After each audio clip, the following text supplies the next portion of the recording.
ఘనమైన నామమునకు మహిమ ఘనత ప్రభావాలు కలుగును గాక.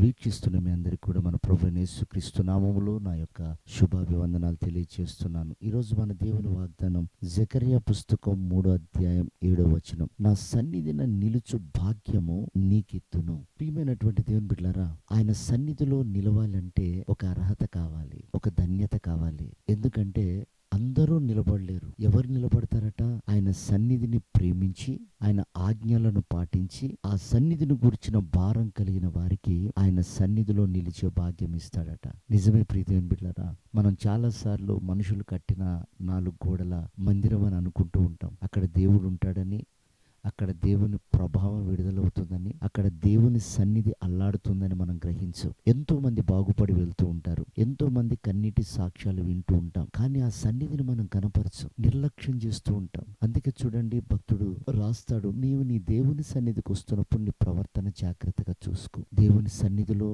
మనకు భయం ఉండాలి. దేవుని సన్నిధి అంటే మనం నిర్లక్ష్య వైఖరిగా ఉండకూడదు. మొదటి స్థానం మనం దేవుని సన్నిధికి ఇవ్వాలి. అప్పుడు ఆయన సన్నిధిలో నిలబడగలుగుతామట.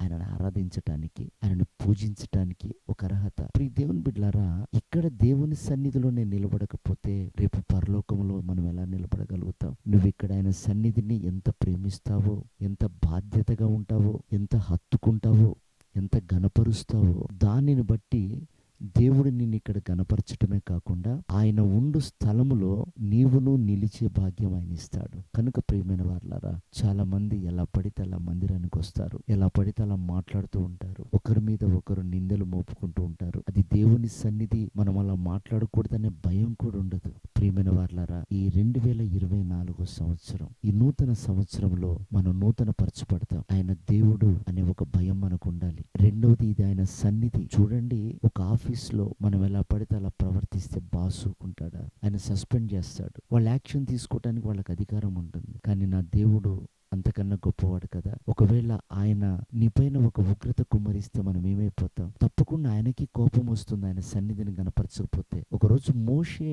ఆయనను గనపరచకపోతేనే అతడు కానాను చేరలేకపోయాడు. కనుక సంగమా, ఆయన సన్నిధిలో నిలిచే భాగ్యం బాధ్యత గల వారికి, భయం కలిగిన వారికి, భారం కలిగిన వారికి దేవుడు అనుగ్రహిస్తున్నాడు. అలాంటి దర్శనం, అలాంటి భారం మనమును కలిగి ఉండి ఆయన రాకడకు సిద్ధపడతాం. అట్టి కృప ప్రభు మనకు దయచేయను గాక. ఆమేన్.